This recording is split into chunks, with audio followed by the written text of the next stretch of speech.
ઘરમાં લાગેલા ભેજને ઇગ્નોર ન કરો.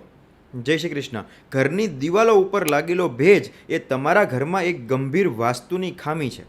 ભેજ ગમે ત્યાં હોય તે ચંદ્રના ખરાબ પ્રભાવનો સંકેત છે. ભેજ આવ્યા પછી જીવનમાં ક્યાં ક્યાં ફેરફારો થાય છે? તો પૈસા કમાવાના સંસાધનો મર્યાદિત રહે છે અને જીવનમાં સતત નાણાકીય સમસ્યાઓ આવતી રહે છે.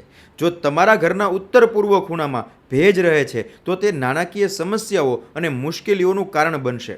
એ તમારી દ્રષ્ટિને પણ નબળી બનાવી શકે છે. એટલે જેમના ઘરના ઉત્તર પૂર્વ ખૂણામાં ભેજ હોય છે એમણે એમની આંખો અને એમના બાળકોની આંખોનું ખૂબ જ ધ્યાન રાખવું જોઈએ.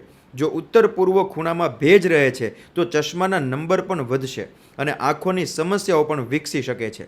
જો અહીં ભેજ હોય તો તમારે ટાઇલ્સ, પીવીસી પેનલ્સ અથવા અન્ય કોઈ પણ પદ્ધતિઓ દ્વારા એને શક્ય હોય એટલી ઝડપથી દૂર કરવો જોઈએ. જય શ્રી કૃષ્ણ.